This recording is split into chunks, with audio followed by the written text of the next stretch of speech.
La noticia del día tiene que ver con Lázaro Báez. Una jornada de Lofer, la titula Tony Coleman hoy, y cuenta cómo tras esa intensa presión mediática sobre una de las juezas, tal como había anticipado Página 2, el Tribunal Oral Federal número 4 dio a conocer al mediodía de ayer otro fallo que se inscribe en la persecución orientada en última instancia contra Cristina Fernández de Kirchner. De eso vamos a estar hablando también una buena parte de la mañana, porque nos parece un tema clave, un tema que dispara todo lo que es ese mundo distinto de un lado y de otro al que hacía referencia en su frase Alberto Fernández. El tema de el fallo sobre Lázaro Báez, que es mucho más profundo, que excede al nombre de Lázaro Báez. Le voy a pedir a Luciana Bertoia primeras aproximaciones a este tema, que será, como digo, también central para el trabajo tan importante que hace para nosotros. Luciana Bertoia, buen día. Buen día, Víctor Hugo. Sí, justamente, esta causa también es un mensaje por parte de dos de los jueces a Cristina Fernández de Kirchner, ¿no? Este es el concepto central del fallo que se conoció ayer por parte del TOF 4. ¿Por qué? Porque lo que no pudieron encontrar en el juicio contra 27 imputados, que es el origen del dinero, lo que no pudieron probar, van a decir que tuvo que ver con la obra pública y lo van a engarzar de esta manera con el juicio en el cual actualmente está sentada Cristina Fernández de Kirchner.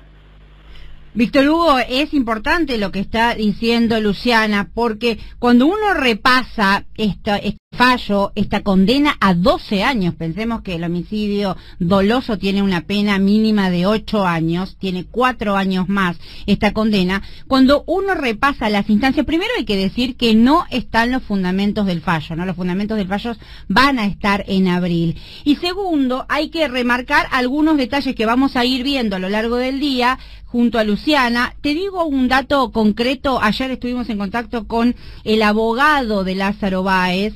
Dijo que Lázaro se encuentra bien, pero no esperaba esta sentencia porque no hay elementos probatorios. No cambia la situación con respecto al estado del Lofer al que asistimos, dice Villanueva, Juan Martín Villanueva, el abogado de Lázaro Báez. Está en línea el doctor Juan Martín Villanueva. Buen día. ¿Qué tal? Buen día, Víctor Hugo. Buen día, Cintia. Le pido un ida y vuelta para que le podamos hacer varias preguntas, para satisfacer algunas de nuestras curiosidades, si le fuera posible. En primera instancia, una idea general del fallo. Bueno, en primera instancia, lo primero que yo tengo que decirles es que los fundamentos del fallo recién se van a conocer dentro de 2 meses. Lo único que sabemos hasta ahora, o lo que por ahí se hizo un poco más conocido, fue el voto de la mayoría respecto al veredicto, o sea, respecto a la parte resolutoria del fallo. Bueno, en principio a nosotros y a todas las defensas en general nos llamó poderosamente la atención no solo la condena, sino la desproporcionalidad de las penas, que claramente, a ver, estamos hablando del mismo tribunal que juzgó al juez Galeano, por ejemplo, y a Lázaro Báez le dieron 4 años más de condena que al juez Galeano por el encubrimiento del atentado de la AMIA. Eso por un lado. Después tenemos por otro lado un voto minoritario que no tiene casi nada que ver con este voto de la mayoría. A ver, lo que estaban diciendo recién es muy acertado. Es difícil esperar de la justicia actual, de la justicia federal, algo distinto a lo que escuchamos ayer. Es una sentencia que aún no está firme, que nosotros la vamos a apelar a casación, y que esperamos que la justicia por un lado y que también de alguna forma la política por el otro esté a la altura para poder de alguna forma terminar con esta persecución político-mediática que viene sufriendo mi cliente desde hace ya más de 5 años. Doctor Villanueva, ¿qué tal? Buen día, Luciana Bertoia lo saluda.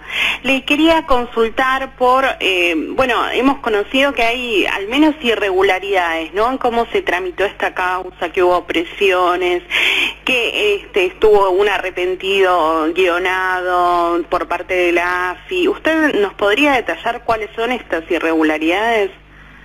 Sí, encantado. A ver, desde el primer momento, lo que primero que nada llama la atención, o nos llamó la atención a todos, desde el año 2013 en adelante, fue el show mediático que se armó en el momento de detener a Lázaro. Lázaro se lo detiene con un discurso de que no existía un plan de vuelo y que no se sabía a dónde estaba yendo el avión, que todos sabíamos a dónde estaba yendo. De hecho, a ver, con este discurso de que no existía un plan de vuelo y no se sabía dónde estaba yendo, aparecieron todos los medios de comunicación, o muchos medios de comunicación, en el aeropuerto de San Fernando, que era hacia donde estaba yendo Lázaro, justamente para formar parte o para tener una declaración indagatoria, y con eso lo detienen. A Lázaro lo detienen en ese momento diciendo que se estaba por fugar. Está detenido desde ese momento, hace ya 5 años detenido. ¿Sí? Hay algunos temas que son archiconocidos. Yo le pido que en lo que Luciana Bertoia, que los enumere, y si alguno especialmente necesita alguna referencia lo hagamos, porque de la historia de cómo lo detuvo Casanelo hemos hablado 1000 veces en el programa y nuestra audiencia está bien informada. ¿Es correcto que la respuesta desde que está detenido ilegalmente, podría decirse, como una víctima del sistema lawfare, Lázaro Báez ha padecido? Pero ¿cuáles son los datos más salientes que se pueden marcar del disparate del fallo de ayer? Yo sé que usted no puede usar esa palabra porque tampoco puede quedar confrontativo con la justicia. Permítame utilizarlo a mí. A ver, encantado. Primero que nada hay que tener presente que, por ejemplo, Lázaro Báez fue ya sobreseído 5 veces por hechos que en esta causa se lo está volviendo a juzgar. No solo en la República Argentina, sino que 2 de esas sentencias son sobreseimientos firmes por lavado de dinero, uno en la justicia de Liechtenstein y otro en la justicia de Suiza. Se volvió a juzgar el mismo hecho otra vez, lo cual está expresamente prohibido, no solo en la Argentina, sino en cualquier Estado de Derecho. Más allá de eso, como también bien decían, la causa avanzó gracias a un arrepentido que fue guionado, y esto está probado en la justicia de Dolores, por la Agencia Federal de Inteligencia, a cambio de recuperar su libertad. En ese momento Fariña estaba detenido, se le pagó a Fariña con la libertad y con millones de pesos de todos los contribuyentes que le pagamos a cambio justamente de esto. Y lo que hizo en ese momento Fariña, a cambio de salir, fue intentar introducir en esta causa, y lo introdujo, la hipótesis de que esto estaba relacionado con la obra pública, de que tenía que ver con Néstor y Cristina Kirchner, hipótesis que luego en el juicio se terminó cayendo, porque claramente tenemos una causa que se llama la ruta del dinero K, en donde no hay ningún K imputado. Luego de eso tenemos escuchas ilegales a todos los imputados, a todos especialmente los que estaban detenidos en el penal de Seiza. Mientras estaban detenidos, escuchas a las conversaciones entre los imputados y sus abogados, adelantos de las estrategias de defensa por parte de la Agencia Federal de Inteligencia a las querellas. No hubo un derecho de defensa real, no solo para Lázaro, sino para ninguno de los imputados en la causa. Eso, por ejemplo... Doctor Villanueva, ¿sí? Una de las cosas que más me asombró de esto es algo que contó en su momento el doctor Maximiliano Rusconi. El fiscal Marijuán le ofreció a Lázaro Báez que si acusaba a Cristina Kirchner le dejaban dinero para el resto de su vida y quedaban liberados también sus hijos de culpa y cargo. ¿Esto usted puede ratificarlo? ¿Lo conoce? Mire, Víctor Hugo, yo en el alegato de defensa de cierre pasé directamente los audios del fiscal Marijuán hablando de el gol de media cancha que iban a hacer y hablando de cómo estaban apretando a mi cliente y a sus hijos para lograr algo que se puede decir un arrepentimiento, pero que en realidad no lo es, porque no les pedían que dijesen algo que había sucedido. Les ofrecieron primero y luego los extorsionaron después, una vez que mi cliente estaba en la cárcel, con repetir un discurso falso para salir del penal. Mi cliente estuvo y sigue estando detenido y fue sistemáticamente apretado para que dijese cualquier cosa que perjudicase a Cristina Kirchner o a un sector de la política en particular a cambio de su libertad. Mi cliente nunca, jamás accedió a este tipo de mentiras. Luego se lo apretó. Es decir, que Lázaro Báez, doctor, sí, en vez de afrontar una condena superior a si hubiese asesinado a una persona, un homicidio doloso tiene 8 años de mínima, él tiene 12 años, el hijo tiene 9 años, es decir, si en vez de estar preso como si fuese un criminal que le ha quitado la vida a alguien, ya no solamente acusado de facturas truchas o una cosa por el estilo, si en vez de estos 12 años y sus hijos presos y la vida, porque está en el codo de la vida, tampoco le quedan tantos años a Lázaro Báez, la vida completamente arruinada, podría decirse en algún sentido. Ojalá que no sea así, pero en lo humano.